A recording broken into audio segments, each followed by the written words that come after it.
What's up, everybody? It's Chad. I'm back with another episode of Ask Chad Grassy Logic.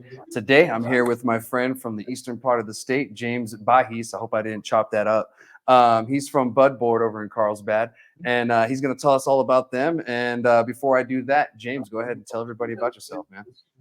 What's up? Yeah, my name's James. It's Bajis. You did a lot better than most people have ever Bajis. done. Okay. Cool. You're good. You're good, man. Yeah, over here in Carlsbad, New Mexico, trying to represent for this part of the state and keep up with, Las Cruces and up north, up in Burque. Yeah, definitely. I mean, you guys are killing it too. Your numbers are up there. Being that close to Texas, you guys got a little blessed too. Absolutely. It's been great. I mean, we're a big oil field town too, so we have a lot of people from Texas coming in, and then from both sides, El Paso and Lubbock and Midland. So yeah, it's been quite good. Yeah, they all kind of just meet there. And then some go to Ruidoso or whatever, but it's like one of the first places you hit once you get from that area. Yeah, that's Texas's Padre Island right there is Ruidoso, I'm pretty sure. Oh, yeah, the West Texas Hamptons. Absolutely. Oh, there you go. I like that. West Texas Hamptons. Yeah, it's a little easier off the tongue, huh? I dig it. But anyway, everybody, thank you again for joining me on this episode. This was called I Choose Openachu. We'll explain what that is later. But thank you again, James, for joining me. And yeah, let's go off and we're going to start the show and just go off. What's up with the name of Bud Board? So we're going to go off and talk about the business. So where did the name come from? I'm kind of curious. Man. The name actually came my freshman year of college up there in UNM. Okay. The boys, we're rolling up and doing everything. We had this just this wooden, probably like 1 foot by 1 foot board. Might have been a little bit bigger. Mm-hmm. And we just started kind of using that as our rolling tray. We didn't have anything. And one by one, we all like started tagging it or doing a picture or something like that. And we're like, we'll call that the Bud Board. And then starting to get into this industry, I was like, that's what I think I want to call it, Bud Board. And then we started making like a wooden and epoxy rolling tray / organization station, similar to like what Riot puts out in Marley, that type of thing. And, we had some success with it and opened up a smoke shop and then, kind of doubled down on our good fortunes and we're able to get into the cannabis game. Nice, dude. And, you say that you have a smoke shop. So like how many businesses are you guys running really like in the cannabis sphere? We have one pretty good sized smoke shop. I mean, it's about 2,000 square feet. Okay. Try to make it as big as we can. We carry everything, we've got like probably 300 bongs on deck, 200 hand pipes, vapes, we got some headies, all the electronics you could think of. Yeah. And we also have the dispensary here in town. It's kind of across town. And then we actually just recently, the last 2 months, have been able to get our grow up and running. Yeah. It took quite a bit of time. Yeah, I've been seeing you guys getting that up and going the past, few months and everything. Yeah, man, it's been awesome. There's a lot more red tape than I thought, but it's really been beautiful. Dream come true. That's always been my end goal, is to have a gigantic building full of bud, So being able to do that's been great. Nice, dude. Well, maybe you could take us on a tour one day or something, like show all everybody. Whenever you come down, brother, you just let me know. There we go. Yeah, we could do that. Whenever I'm down with the Cruces Craft guys, we'll go check it out and everything. Sounds good, man. So yeah, like that's great. So tell me about Bud Board. Like, what is your guys' kind of thing, your little niche? Like it seems like you guys are kind of, the Swiss Army. I try to keep it authentic. Yeah. Keeping it 100 with everybody. We got into this and I was like, I just want to take care of stoners, give them good options on great products and not rip their head off while doing it. Cause some glass shops, they're pretty proud of their stuff. Yeah. It makes it tough. And Carlsbad's never really had a variety. We've had all growing up, we had one smoke shop, the Looking Glass.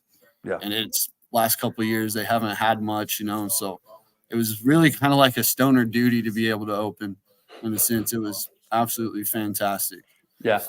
Yeah, and I'm glad to see that, because you have like, grow stores like, Dr. Green here in Cruces, they went ahead and opened their own and, they have their grow going. So it's good to see that, there's other people that were kind of cannabis industry get into the industry a little bit further. You know what I mean? Like into the legal side with the flower and everything. It's really everybody where everybody's at. That's great to see. No, yeah. And we really we're our owners, like me and my partner Lex, we've been smoking since we were young teenagers, unfortunately, or fortunately, I guess, however you want to look at it. Whatever it is, like us all. Take pride, I guess, in it. And being down here in Carlsbad, it's kind of, like I said, a red state, a little bit taboo, but luckily we were loud enough, transparent enough, and kind of put off the conception that we're the professionals. You can ask us anything about cannabis and we'll tell you good, bad, in between, what's best for you, what you can use this for, and really kind of like a service, more or less, has kind of been the way I look at things. Did you just take that from one of your Google reviews? I could have swore I read that. It might be, man. I was reading some of them, and I kind of read something that was similar to that. So that's kind of funny. Yeah, like maybe you guys are just living up to the name, and people are noticing. We're trying, man. I tell all my guys, if I ever hear you lying to a customer, I was like, I mean, that's a no. So just be yourself. We have technically the greatest job in the world. We get to sell weed and smoking accessories. So just concentrate on fun. We've been very blessed to get a bunch of like-minded individuals that didn't just want to be in a smoke shop for a couple hours a day, but like really apply themselves and see how far they can take their own talents. And that's probably been one of the biggest things for our company is we vibe very well. We all kumbaya together, and then whenever times are bad, we definitely feel it. But I would say the team's probably been the coolest thing that we've been able to develop since opening. Yeah, and that's important. That's something that a lot of people overlook. Training your team, ensuring that they're educated, they're putting out the correct information, and also team building. That team building is very important. Now, I'm not a big fan of being like, this is your family. I'm like, I have a family, but team building is very important. Absolutely. Especially if you're going to be working, so closely together, like bud tenders and stuff like that, and all that. So yeah, that's one thing that if any other businesses are watching and you're kind of like, well, I don't know what to do. Well, team building. Something simple. Take them. Chemistry fixes a lot of outside issues, I say. Yeah. Because whenever, like, if you can be truthful with your fellow coworker and you guys can truly strive off that and you both want to do well, it's a good recipe for success. Yeah. But especially in the triumphs and in the bad times, sometimes you get a crazy customer and throw you off your game, so you may not be the best with the next buy comes in, but luckily, like I said, with the team thing, it really bounces off well. Yeah, 100%. You just vibe off of one or the other, or one that can pick up a little slack off the other while the other's kind of recovering, kind of thing. And, absolutely move on from there. So that's great to hear. And picking a good team is super important. Because if you don't have a good team, you're gonna struggle. Because some of these places. Absolutely. So what kind of license type do you guys have? Or do like you mentioned, you have the grow, you have the dispensary. Yeah. So what else? We actually have our retail location with the manufacturer's license. That way we're able to package on site. We found it was too hard to deli style the type of volume that we were seeing at the beginning. Yeah. So we figured that was best. Try to keep a couple days ahead on pre-packaged, so that way it still stays fresh. And then we got the grow, and that's I want to say it's a class 2,000 plant permit, if I'm not mistaken. Yeah. And we haven't put a manufacturing license on it yet, but we probably will at that location. And we did actually apply for our delivery license. Haven't been able to use it yet, but we're hopeful for that soon. And I'm glad that we have that, and that was added into the bill years ago. But, not many places have really taken advantage of that. So I'm glad that you guys have, said, shoot, we're going to go delivery. Why not? Because the CCD was actually giving some good statistics yesterday, and they're looking at other states that, delivery, more people will go back to that dispensary more than like going in person or even drive through, so that's, it was an interesting statistic to hear. And I was like, oh, well, that's interesting. Yeah. So, maybe more people do delivery and get some more weed on the couch. It takes it back to the roots a little bit. I mean, that's how, before it was all legal, that's how most of us were probably getting it, meeting the plug in Walmart parking lot. But I think any convenience item, especially cannabis, I think people will probably get behind, as long as it's reasonable. Bring it to me. Yeah. I know I would definitely sit on my butt and, hey, let's order an 8, just like a pizza. That'd be great. Right. Yeah. No, I'm really glad you guys are doing that. Any like, and I always ask people this, any plans for a consumption lounge or anything like that in the future? Yeah, so our Hobbs location, we got a pretty decent sized piece of property there in Hobbs. Okay. Working on our parking lot right now, but we would love to probably put something on the back edge of that. We almost applied for it, but then we actually learned that you have to be pretty far in the process to actually get the licensing done on the consumption side. So once we actually open in Hobbs and we're able to work on it, we hope make it a goal for 2024 for sure. Okay. By the end, we'll have a Nice. consumption lounge there. Might be able to do like a little bit of outdoor oasis, depending on all the city ordinances and what we're able to get away with. Yeah. But yeah, man, that's the plan for now. We Heck would, yeah. we would love to do that. And I heard a second city, I heard Hobbs, and it's great that you guys are doing that, because I tell people, we have all these Texans coming here, but we have to figure out a way to like keep them here for a little bit so they spend more money. And, that's one way to do it. And I'm glad you guys are doing it. So, I mean, you said, Carlsbad and Hobbs. Are there any other cities that you guys are in or planning to go to? Oh, I would love to spread, 5, 6, 7, 8 shops all over. I mean, Las Cruces obviously is somewhere. I personally, Las Cruces is probably my favorite place in New Mexico. I think it's beautiful. I love the people. I'd love to put one there. We're also looking still, on the border towns, Clovis, Tatum, Roswell, and pretty much anywhere, man. Anywhere that we can find a place. That's kind of been the trouble lately, is actually finding real estate that's you're able to get for cannabis purposes and that meet within state and city guidelines. Yeah, I see that as the issue too. There's so many little components that need to come together perfectly that it's sometimes like a miracle that it even happens in the first place. Yeah, man. It's a lot more than opening a smoke shop. That was for sure. Yeah. So when I was looking at the building and everything, like I said, I haven't been to Carlsbad. I noticed, one of them in Carlsbad, it's an interesting shape. Like, it looks like it's a little old photo hut or something like that. What was that once at one time? It's like a perfect circle, and it's like kind of like a 2-tier cake, So we've got like a nice, like it almost, some people say it looks like a spaceship, looks like the little thing you put on top of your pizza. Yeah. But yeah, it's a round building, and the Murrays own the building. Actually went to high school with their granddaughter, so have a little bit of relationship there. And it used to be Dr. Murray, a dentist, used to be his dentist office. For years in Carlsbad, probably 20, 30 years. And then he retired and a vet took over that spot. And then the vet actually moved right across the street, and we were fortunate enough to slide on in. We've always, we want to shock and awe the best we can and put a show on for our community. And it was like, that's too cool of a building right on a main street. I was like, let's do it. Now, a round building has its drawbacks. Very hard to hang stuff on the walls. Very hard. Oh, you're right. Yeah, because even posters. We didn't think about that. And floors, man, we put in wooden floors, and it's not the easiest to do that either. So we've had a little bit of learning curves with the round building, but yeah, it's a great building. So people listening, if you want a building, try not to go for round then if you want easy. Yeah. If you want for ease. I would advise a square, absolutely. Yeah. And I wanted to mention this earlier, I forgot, but I want to mention it now. He mentioned that he's, his category of growing, it was number 2. In the state, if you guys didn't know, they categorized the different growing number of plants in different categories. So it goes in, certain numbers. I don't know off the top of my head right now, but it does go in certain numbers, 500 to 2,000, whatever, 2,000, et cetera, up and up and up until all the way you get to 20,000. So that's why it's called a class. And that's, why it was mentioned. And we've never said that on the show or mentioned on the show. And I really wanted to make sure that I educated the public on that, because that's something that people probably don't really know is a thing.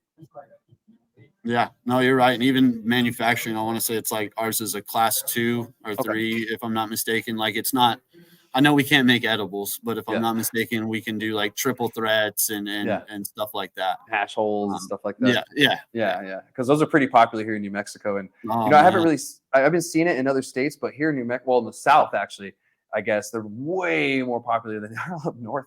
But, I enjoy them. They're fun. And, I think it's a great creation. I think that's another W for our entire stoner nation, that we were able to figure out something so great. Because hash holes, even some of the cannagars that some of these guys are putting out are doty. They're gas. Absolutely. It's fire. Speaking of fire, how long have you been growing for? Oh, so I mean, I'm serious. I grew a little bit in high school, but not serious. I just put a couple plants in the ground and watered them. But serious growing, like actually applying a little bit of science and some bro science and trial and error in a notebook. Probably about 5.5, 6 years Okay. ish. Yeah. In that range, and then technically we've legally been growing about 2 months, 3 months now. Got it. On the industrial side. Industrial side, yeah. But actually got one of my good friends. He's actually like our master grower. He probably knows a little bit more than I do, but I know a few things that he doesn't do. So we run a pretty good little team atmosphere out there. His name's Jose Cruz Lopez. Cool. Shout out to him. Absolutely. It's hard work to grow cannabis. Man, none of us had ever done anything on the scale that we're doing. Just one, it wasn't really possible funds wise or location. So, I mean, we've got 2 rooms and each room's vertical. So we, per rack, we have 90 plants, 360 flowering plants in one room and 360 flowering plants in another. Nice. So, yeah, it's little stiff, man. Quite a few plants in there, but it's beautiful. I've been watching the build out and everything. Yeah, it's really pretty in there. I like the vertical. What medium are you guys going with? Cocoa core. Actually, we're old school fans of Fox Farms, man. We're using Coco Loco. Actually. I was gonna say, is the Coco Loco? You know it, bro. I mean, it's never done me wrong a cocoa. We'd like to eventually probably get into Grodan cubes, possibly, but cocoa for now. We're running an Athena Pro line. Okay. We love it so far. I mean, for not being able to go organic live soil, this would probably be the next best preferred option in my opinion. Yeah, I mean, because they're finding out that the plant can't tell between organic and synthetic anyway, so it's like I'll have to bring that up a few times. I didn't know that. Yeah, one of those things. Fantastic. Yeah, exactly. I mean, and that's going to get some people talking. Yeah, I could talk about growing all day, and I've been growing for like 10 years. But I try to learn something all the time, especially scientifically. There's so much bro science out there that you have to combat it sometimes. Oh, dude, yeah, and I've tried a lot of bro science, like throwing ice on your roots at the end of harvest. I think that's the most famous one. Or CalMag, bro, like just put some CalMag on it, man. I swear, every Reddit, YouTube forum you'll ever look on growing, somebody's in there saying, put some CalMag. It just takes the CalMag. And if you guys don't know, CalMag is pretty much the grower's version of the Mexican mother's Vicks. Just put the Vicks on it. It's pretty much just a solve it all kind of solution thing. So yeah, that's funny that you bring that up. I remember hearing that CalMag. Someone needs to make a T-shirt of that one. They do. That's a good idea. Maybe I'll work on that with some friends or something absolutely. Like that. Yeah, that'd be funny. Absolutely. So I mean, you've been saying you've been growing for like 5-6 years. What are some tips that you could give? And I like asking other growers this. Something that you've learned yourself that you can tell someone that's just starting out growing. Like, shit, I wish I knew that when I started. My biggest thing is probably root health. Okay. I got away from plastic pots just because with fabric pots, you allow a little bit more air to get through and it's not as rough on your root ends. Whenever those roots hit the plastic ends, it doesn't necessarily bruise them, but they say it weakens them. Yeah. That's might be a bro science on that one, but it's something that kind of made sense to me. And also you're able to kind of tell more or less that you're fully saturating the plant with water. A lot of people are worried about overwatering and stuff like that. I like a little bit of runoff, not too much. But my big thing is making sure that I'm fully saturating the root. Yeah. And inspect the plant as much as you can. Don't overfeed it or try to overthink it, but you can never spend too much time looking at your plant, looking for regularities, taking some personal notes. And probably my other biggest tip that I probably learned this last year that's been working well for us in clones, and this may be common knowledge for everybody else, but I just figured it out, cutting right around the node. The closest node, it seems, and scraping at a decent angle, getting a little bit of that membrane exposed really has cut down quite a few days on our cloning. Okay, nice. So yeah, those would be my secret sauce for now. Well, new growers out there, even experienced growers, you can learn something new every day. If that's something new for you, take it to the bag or take it to the house, whatever, try it out. But thank you for that. I appreciate it. Because there's a lot of No people problem. out there who are new to growing still. Who are just this is their first season. So I always try to help them out a little bit with some information. Especially if I'm talking to another grower. So Absolutely. we all have our own little ways, or maybe you have something I never thought about. Like use a chopstick this way to make it do this. It's like what? We do some low stress training as well. I think that's kind of good. We do obviously a defold going into flower. Just I think it's a game of little things. Yeah. When you do all the little things, you get that. I mean, anybody can grow bad weed. They say, it's a little pretty damn tough to grow that top shelf amazing craft cannabis. It gets everybody excited. Yeah. And it does. If you want to do elite things, you got to do all the elite little things. Yeah, exactly. I tell people when they ask me, how hard is it to grow weed? I'm like, growing weed really ain't hard. Growing good weed or really amazing weed, now that's the challenge, because there's so many little things that go into it. Genetics being one of the huge ones that go into that. Having good genetics will save you a lot of heartache. Yeah, I mean, be real. I mean, a tip: save the money, buy the better genetics and the value seeds more than likely, you're going to get a much better result, even if you pay double if your pocket's able to afford it. Yeah, I mean, if you pay $10 a seed, I mean that's about the going rate for really good genetics. Sometimes a little bit more, but I'd say drop that money for the good genetics if you really want a good product in the end, especially if you're in the industry. If you're in the industry, that should be your top priority. Making sure that you have that money aside so you can get those genetics, be it a clone, seed, whatever. It costs money. Yeah, no, we did a ginormous pheno hunt. I think we popped 300 something plants over like 37 strains, and really got to look at a lot of different aspects of a bunch of plants. So yeah, I mean, we were able to see some even like renowned companies out in the genetic world didn't do as good as we thought they would, and some that don't have that big name yet are absolutely dominating. There's a lot of good genetics out there if you hunt for them. Yeah. There's a few out there that like some people just don't really know. I think Thug Pug is one that not so many people know, but they're renowned and all that. Yeah, you're completely right. And sometimes I am a little like Humboldt Genetics, the one that's everywhere now. Oh man, they're hit and miss sometimes. Yeah, we ran a few. Humboldts. Pheno Wolf. That's kind of been my new favorite the last couple of years now. Actually, he's up in Michigan. He's doing some different stuff. He's really. It's Pheno Wolf or Green Wolf Genetics. I think it's Green Wolf. I think it's Green Wolf. Yeah. I think his Instagram's Pheno Wolf or something like that. Probably. But yeah, they're great, man. They're great. We're running a Slurple Fritz of theirs right now. That's stupid. I mean, it's a ding dong, that's for sure. Heck yeah. Yeah, I'll have to come up and try some too when I'm there. I'll give you guys a visit. Absolutely. Support a little bit. You know what I mean? Amen, man. That's great. So, do you guys carry just your own product, or are you carrying other people's products too? So right now, we haven't even got our first harvest yet. So I'm still buying what's out in the market. This October, looks like probably the first part of October will be our first 6 strains that we've actually been able to cultivate. Will be in the dispensaries. This Croptober is going to be interesting.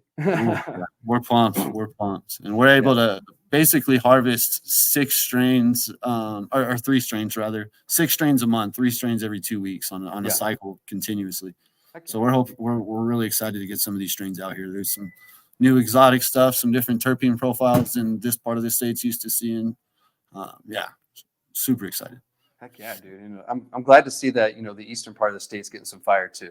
There's some really good cannabis coming out from that direction, and I'm excited to see when the whole state just is coming around and just throwing fire at each other. You know what I mean? Absolutely. That's gonna be a great day. I love the competition and everything. It just makes us all better growers. So yeah, I mean, you have a great dispensary. You have a great smoke shop. You have the grow going. And you're very involved with the community. I saw that you guys were part of like a 5K run or something like that. Yeah, we really, I mean, as long as we're able to, we don't try to tell anybody no around here. We did a 5K color run, Relay for Life. We sponsor our local high school, Little League, travel softball teams, anywhere that we can help out. I mean, the community's been more than good to me. more than good to me. I couldn't have asked for, a better response to opening these businesses. So I try to give back every chance we can. Yeah, and I'm glad you guys are doing that because I feel like there's not enough places here in Las Cruces that are doing it because we have like 117 dispensaries now or something. Yeah, the CCD updated like a bunch of the numbers yesterday during the hearing. I was like, whoa, that's a lot. So there's 117 dispensaries, and I feel that some of these could be doing more community work like you guys are doing. Supporting more. And now some will be sponsors for events, but it's events to get like kids drunk or something. Get the 21-year-old college kids drunk or something like that, or some are rap shows, which is fine, but I kind of want to see more involvement in the community stuff. Community building. You can throw those events because we're going to have those anyways, but get creative, try to do something a little bit different, shake it up. Yeah. That's real community growth. And a lot of people still think weed is taboo. So you getting out there in the community with people that may never associate with someone such as myself, you just show them, hey, that we're not bad people either, Yeah, we're people too, Absolutely. Just like everybody else. And that also helps kill the stigma. We've been battling the stigma for so long, and we still are at this point right now as I speak. But this will help with killing the stigma and showing that we're another industry, and we care about our community. And if you are a dispensary here in Cruces that does, follow the footsteps of Budboard, like they're doing. That's pretty cool what you guys are doing. I really appreciate that. A lot of respect to you guys. Thank you. Yeah, I think our industry in a whole may care more about their consumers than most other industries, to be honest. That's something I've known just because I've done other stuff. Like I was in the car business for a decade. And can't say car salesmen care about you as much as you do whenever you sell somebody weed. Or, you can actually have an experience with someone where they come in. It's not just, someone that smokes every day, but they're coming in for the first time. They're scared, and you're really able to help them. That's something that not a whole lot of industries other than medicine, are able to accomplish. True. And we took a different approach. That's been really cool to see stuff like that. Heck yeah, 100%.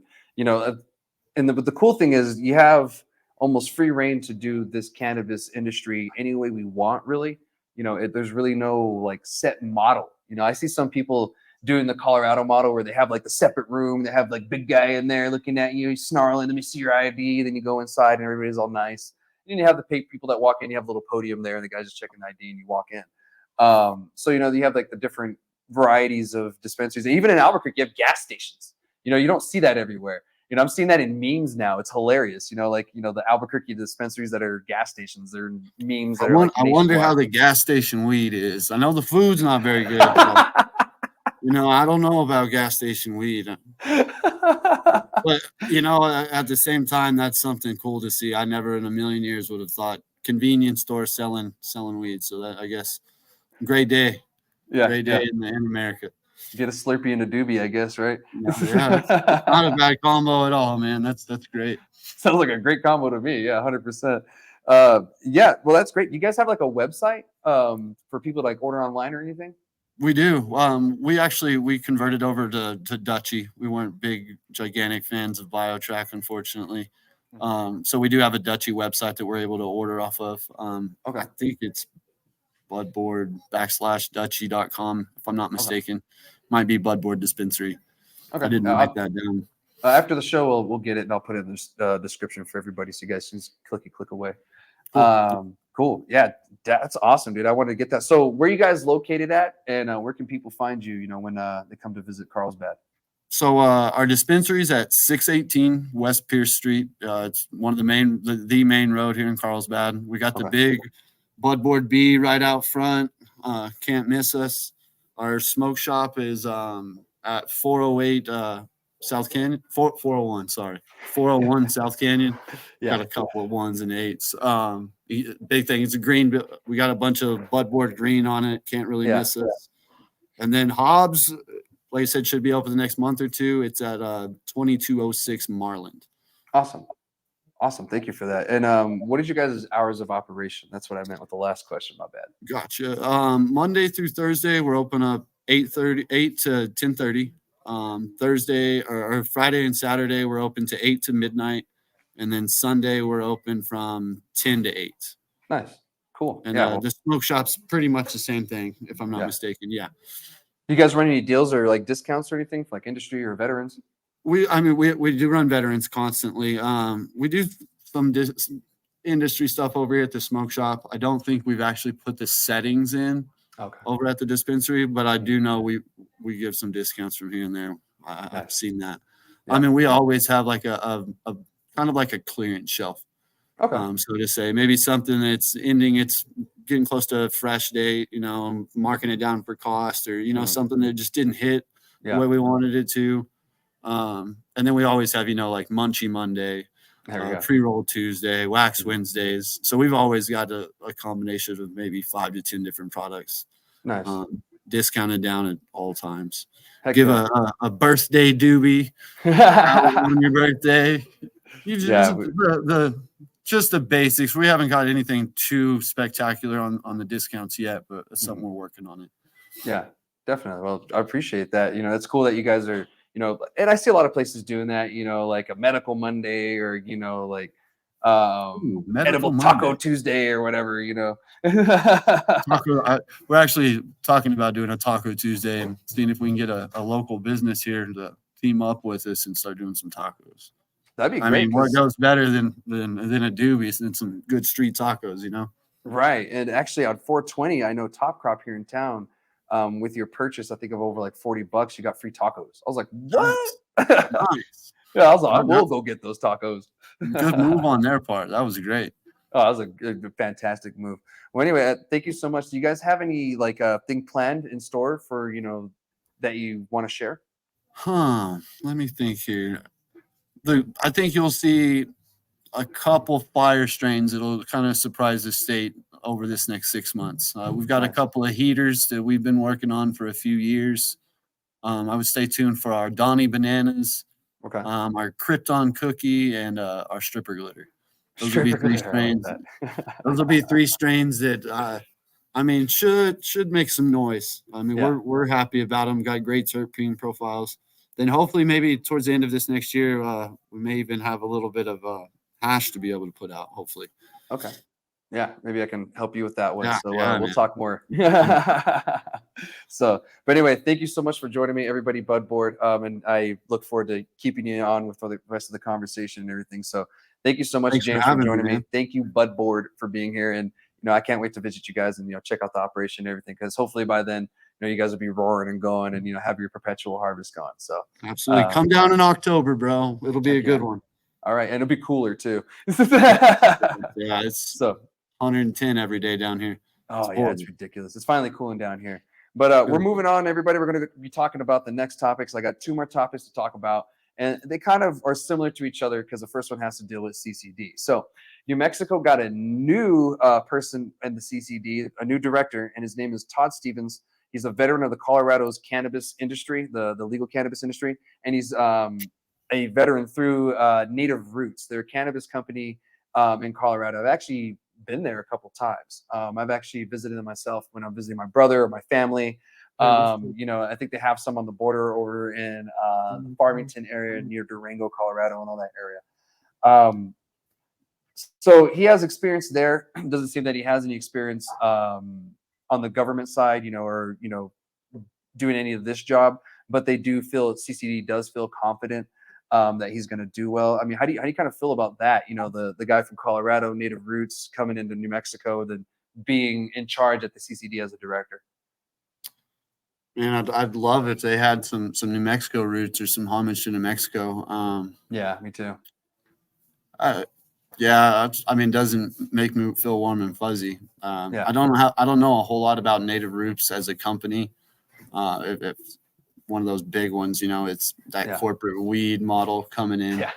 You know, I don't think that's anything good. I think we need somebody that's actually on a level, there at least has been on the ground floor, boots on the ground, that kind of sees the industry, has been in the dispensaries, been in the grows. Because it's one thing on putting rules, but you also can't necessarily jeopardize business either. Yeah, you know, 100%. So yeah, that's not good. I know, and to be honest, this is actually our 4th director in the last like 2 years. So I mean, like they kind of come and go. And what happens, from what I've seen, is they'll go to this position, then they'll get a better paid position with, like, you know, some MSO here in the state, and they'll leave that, position and someone else will come in. But it seems this is the second one from Colorado as well. So that's why I'm like, this is a little weird. Why do you guys keep bringing people from Colorado? And the thing that kind of irritates me is they bring that like Colorado-ness with them, with like the way the regulations are there. And that doesn't necessarily work in New Mexico, because we've tried things like that and it just never works for us. And I keep telling people, and today I actually looked it up. So New Mexico's population density is 17. Colorado's is 52. And, that's quite a big disparity when you're talking about population density per square mile. Like that's fairly, different. So when you implement certain things in Colorado and it works, in New Mexico, that will not work. Like in Colorado, there's certain areas that don't sell cannabis at all. Like when I go visit my dad's family in Fremont County over in Florence, I can't buy cannabis there. I have to go over to Pueblo, 30 minutes or 40 minutes away, and hope that someone's open, or hope that they have cannabis, or like hope I can find it. They usually do, but at the same time, like in New Mexico, that's not going to work because you don't have that there. Here, sometimes the nearest place is like an hour away, 2 hours away. Like it doesn't make sense. So that's why I agree with you. Having someone boots on the ground from New Mexico who's been in the industry here, who knows what's up, I kind of feel that would be more fitting for us. And I get he brings an insight from another state. Maybe there's some ideas that he has, et cetera, because he was at the Courts, Corrections, and Justice Committee hearing yesterday, and I'll touch more on that later.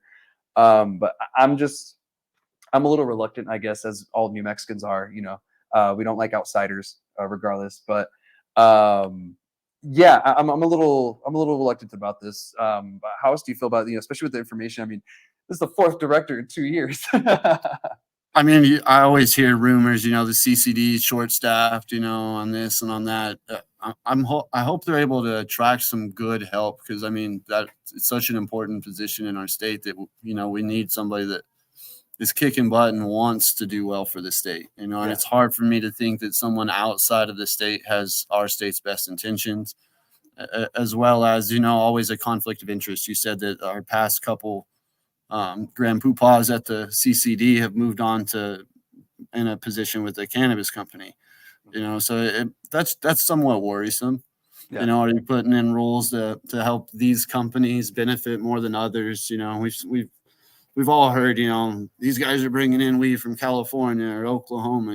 What are they going to do about that, and how are they going to make it easier for the craft guys to stick around? Yeah, more or less, And who knows, if he's just got big city interests, I'm afraid that it probably won't trickle down to the small guys. Yeah, 100%. I agree with that. Because New Mexico and Colorado are two different states. Like 100%. My dad's from there. I spent most of my summers as a kid there, and some winters. So I know how different they are. It's night and day.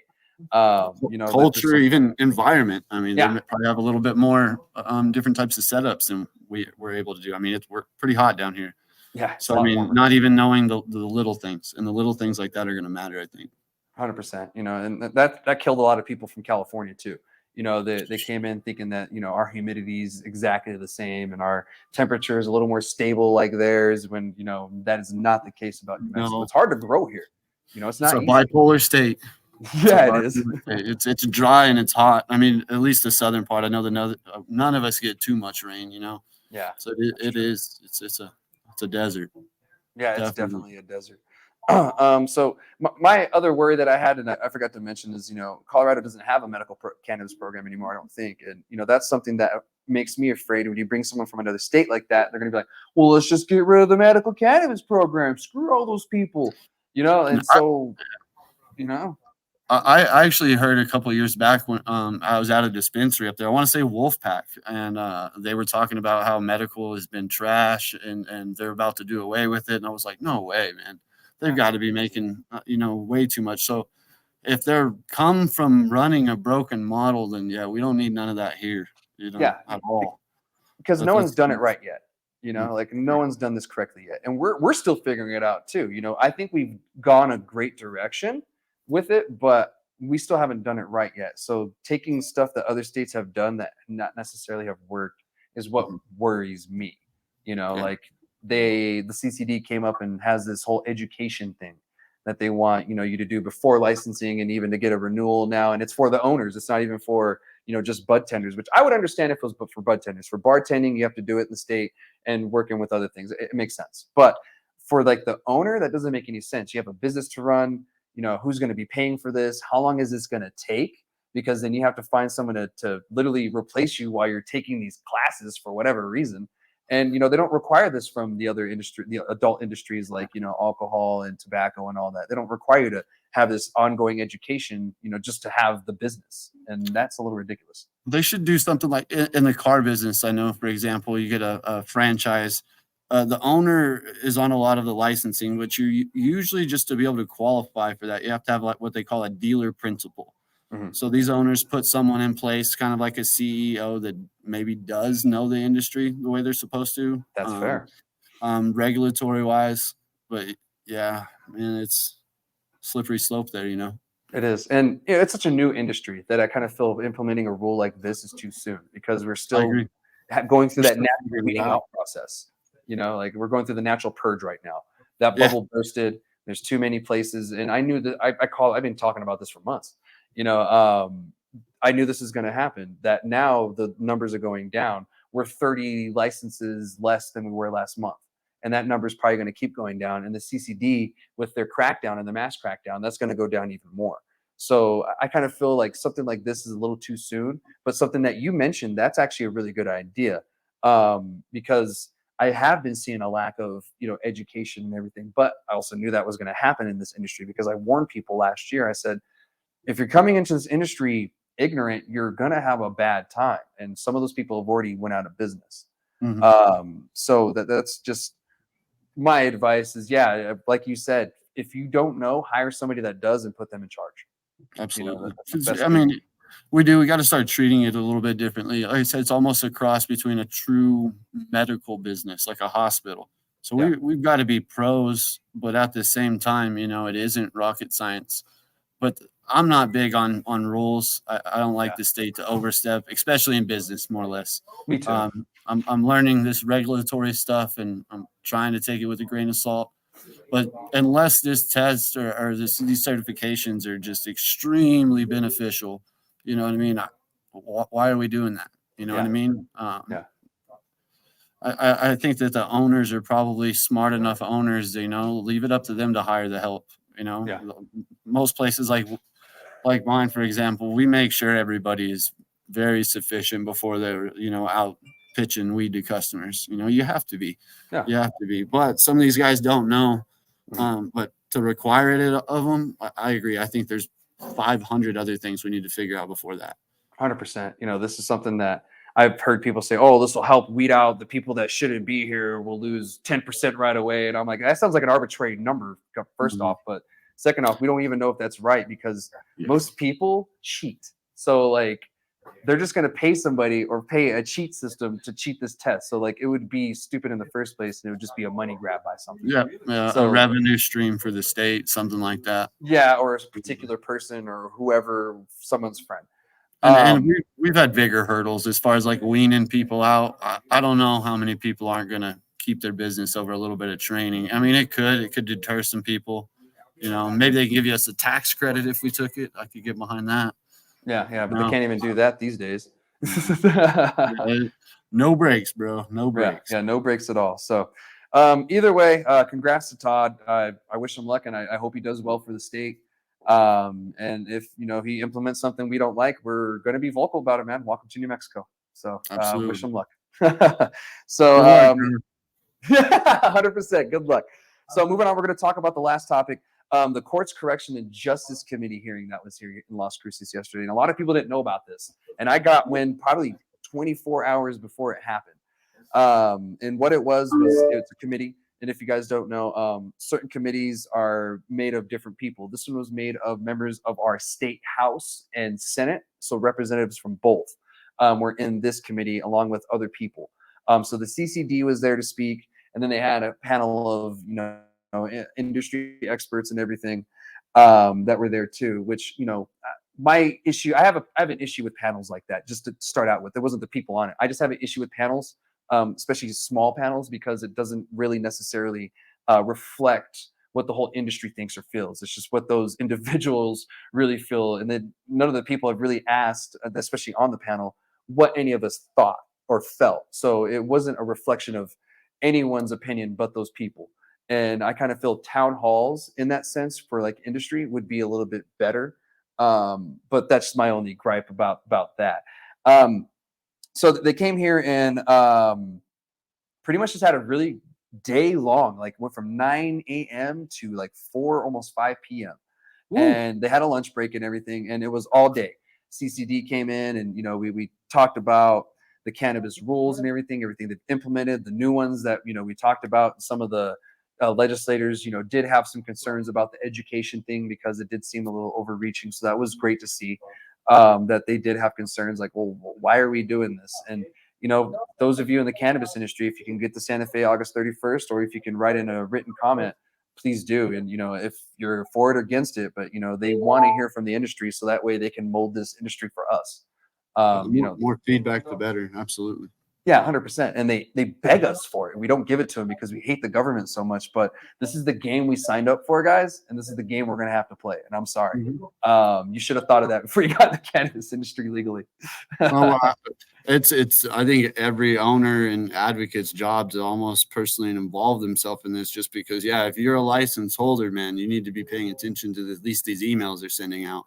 To you. If not, they could do some detrimental stuff to your business and you not even know it, or be too late for you to do anything or speak up on it at that point. Yeah. But I think that's any regulatory business. You gotta, to be good at it and to stay ahead of the curve, you literally have to stay ahead of the curve. Keep watching. Like you're probably one of the most involved that I've seen in the state that's public about it and everything, and you go to more than anything. So, and there's still so much to learn. Oh, dude, I'm still learning, to this day. So, the learning never stops. And, I was just lucky enough to be doing this for so long and able to share it with everybody. So I appreciate the shout out on that one, man. But yeah, this is something important, and I try to get, the information out as quick as possible. But, yeah, owners, you guys are gonna have to take it upon yourselves, because I'm not always going to be here. Chad isn't going to be, the only guy that can give you the information at all times. I get old and I move on to different things too. So, that this isn't always going to be what I do for you guys, but it's what I'm able to do right now. Just get you elected at the CCD then. That'd be hilarious. Yeah, suit and tie. I don't know, man. Those are uncomfortable. Basketball shorts for everybody. I was gonna say, we'll change the dress code for you. Right. Comfy clothes, everybody. Okay, cool.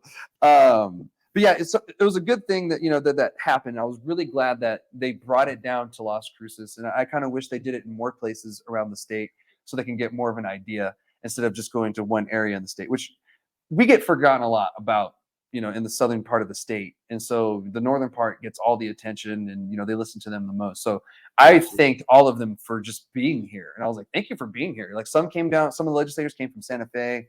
Some came from, other parts of the state, the eastern part of the state, the western part of the state, so they came from all over. And there was a lot of our representatives from, Las Cruces. So that was great to see.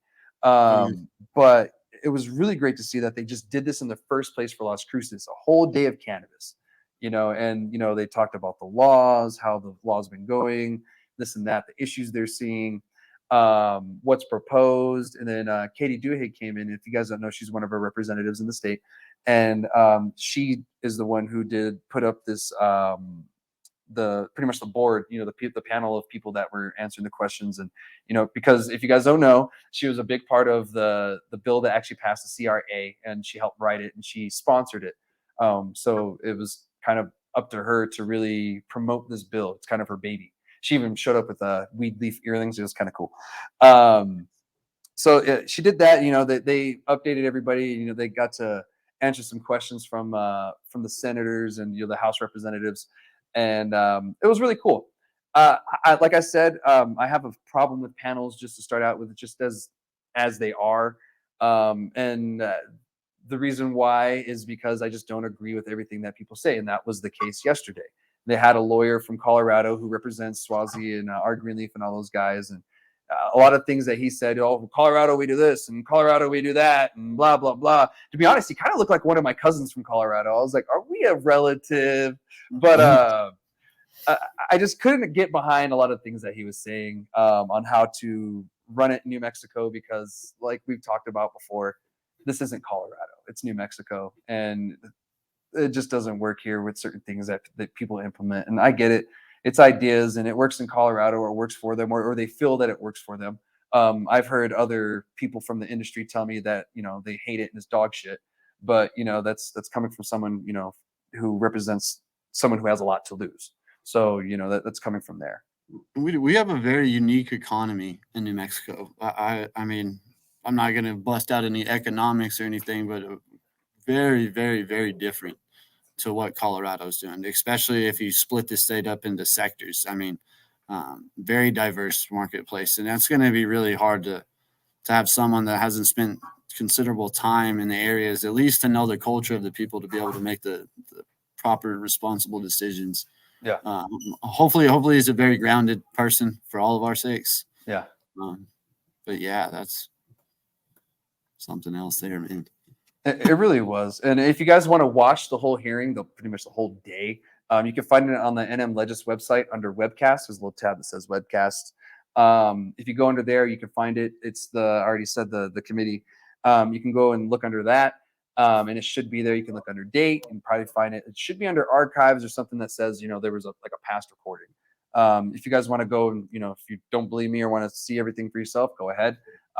Some people like going over there and clipping things for like advocacy purposes to, show it later, like, oh, this is what they said. We used to do that back in the day. But some people still do. But if you do want to watch it, they did record it. I recorded a little bit on my Instagram. And then I realized that it was on the NM Legis site because the guy that was recording in front of me, he was working for the state. And I was like, oh, that's the NM Legis site. Okay, cool. I know where it's at. So, because I had no clue at first. But it was cool to see the panel and the different opinions and experiences that people have had in the industry and how they feel we should go about it. Of course, they kept talking about pausing licenses or stopping licenses. And this is where I want to ask you, someone in the industry too. How do you feel about stopping or pausing licenses? Man, if we would have put like a fixed count whenever the bill came out, that'd have been one thing. But the way the legislature is written, it would be hard for me to say if this is this guy's lifelong dream, he meets all the qualifications, not to let him do it. But at the same time, saturation, obviously being a business owner, you do have to put that into consideration. But overall, human rights, I don't think that would be technically a fair thing for anybody to do. I mean, just who are we to say you can't do that? Like if they would have told me I couldn't have, I'd have, thrown a fit, been up at the Santa Fe office every day, Yeah. So I don't know. I think they would have done better if maybe treated similar to the liquor program, possibly, where you have X amount of licenses, and then that's where we would feel that the state is capped at, maybe something like that.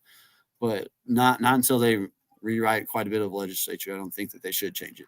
Yeah, me too. And from what I saw, the majority of the committee was on par with that. Like they have a bad taste, and we all do in the state. We have a bad taste in our mouth from the liquor industry when they capped liquor licenses, and we saw liquor licenses go for millions of dollars. And in the cannabis industry here, that's no different. There's people here who predicted that, and then they bought a license or a few licenses, and they're hoarding them because yesterday, I know a few myself. And yesterday they kind of called those people out, and they also said, well, if we have these many licenses and this many percentages are actually operating, what's going on? And they brought that up. They said some people are hoarding it, because they're kind of waiting for the licenses to close. And I kind of feel that we shouldn't close licenses for that reason. And another reason is the people that are pushing for this, I have a feeling they're going to keep pushing to keep it closed whenever the time comes. Say we lose too many dispensaries, or we have enough. We're back to the medical cannabis days where we only had 30 freaking dispensaries and they wouldn't open licenses at all. They would never, ever, ever open licenses, guys. You don't know how hard it was to get them to open up to 30 licenses, let alone that, because before we didn't even have 30 licenses. We had far less. We had like 15 or something. And then the entry fee would be too high for most people. I mean, you'd have to be a millionaire. I mean, I would have loved to got in 10 years ago. Yeah. But it wasn't realistic for the entry fee into this industry at that time. Yeah. And to be honest, like if they did it when they wrote the bill initially, when we started the industry, that's one thing. But now we're at this point where we're just going to have to let the industry play out, and it's just going to have to be the open market. And it's stabling itself out now. The people who shouldn't be here are starting to kind of fizzle out. The people who have bad product, bad customer service, or they just don't know how to run a business, or they don't know how to train their employees or pick employees, they're all kind of starting to fizzle out. And that's the natural process. And I feel like it's too early as well in the industry. It's been a year. And people are already throwing the challenge flag. Oh, throw the licenses. Oh my God. Like, oh, 5-10 years, maybe. Yeah. You can't. We're like, it's not even just barely over a year, just a few months ago, so you can't necessarily cap it. Oh, I'm sure that surge and that initial surge was still keeping them busy, but the license rate isn't anywhere near what it was. There's probably a few trickling in each month, that type of thing. But I think we'll probably see it go down at least 10-15% over this next year or two, just because some people are going to, unfortunately, like you said, either by bad business practices, maybe unforeseen stuff, you just have a little bit of bad luck, or you're just not good at the cannabis, or you don't like it. There's going to be X amount of those people that get out of it. And then you're going to have people that are like legacy, where it's, it's their baby, able to stick through tough times and stick it out. But I think it'll all level out. Like, if you suck at business, you won't be in business, especially in cannabis. You really got to know what you're doing long term. I think Google has a stat that 70% of cannabis licenses fail after a decade. And I can see that I can after I would have never thought of it. After seeing how hard they make certain things and how volatile it is, that makes sense. That makes sense. Oh, it does. And it's hard to make money when they keep adding regulations onto and compounding it. Like, we already have to pay 280E off the bat. Right off the bat, there's 280E, boom, gone.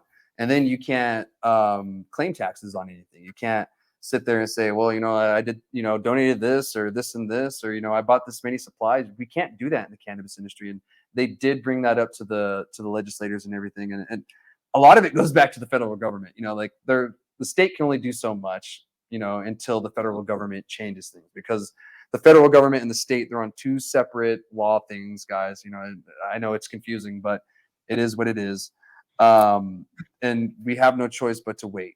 And, right now we're waiting on the federal government to kind of tell us if they're going to reschedule it, if they're not, et cetera, et cetera. But right now here in New Mexico, I kind of feel that, we'll be fine.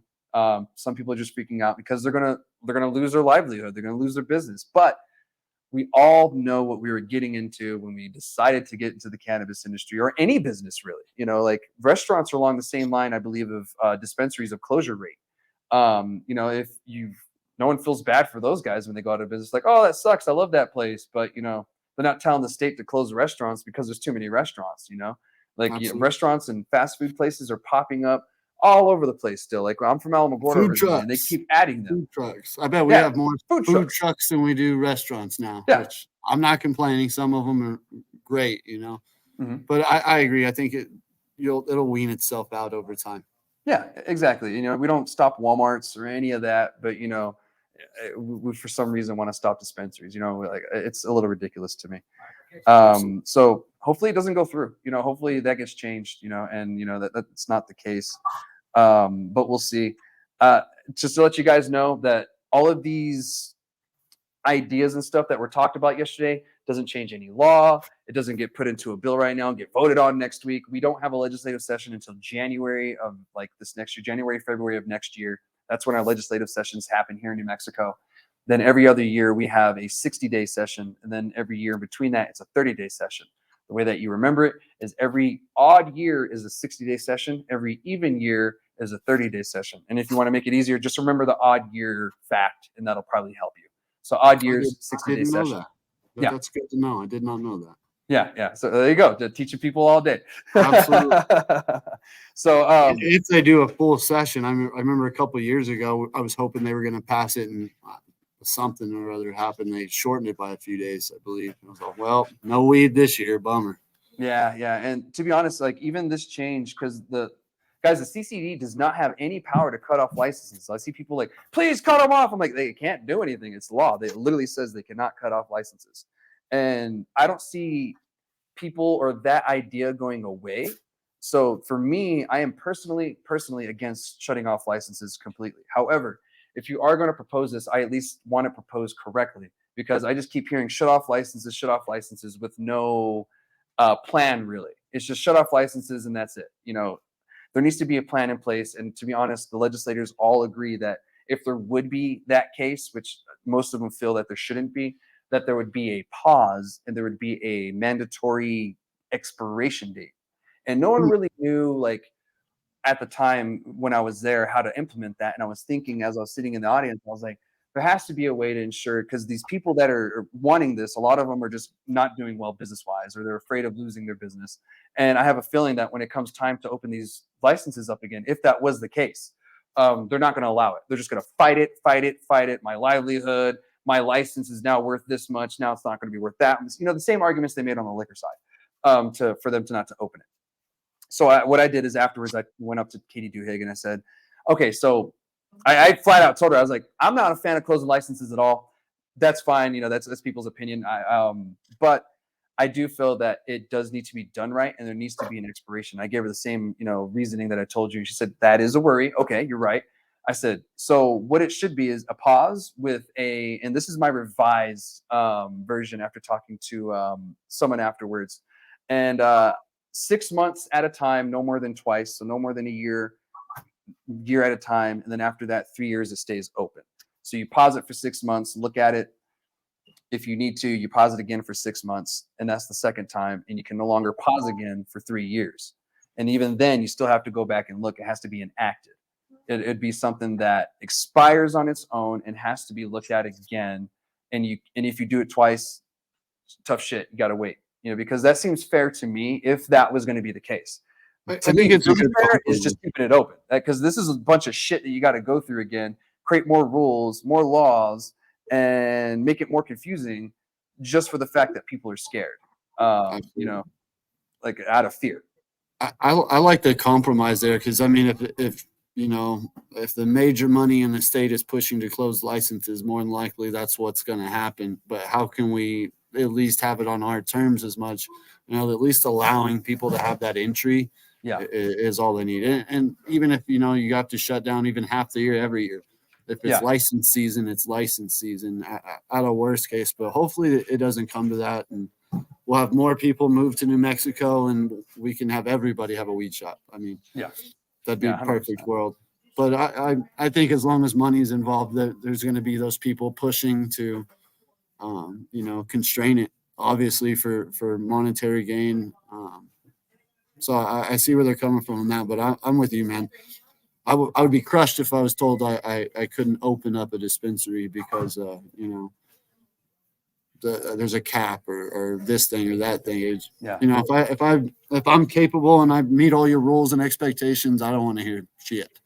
Yeah, me too. And some of the other issues that stems from is, lack of oversight from the CCD.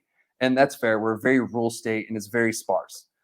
They are hiring new people to do this job for them so they can do compliance officer stuff. But they were telling the committee that they're going to need more funding, which I agree. I think the CCD does need more funding because they're doing a really big job.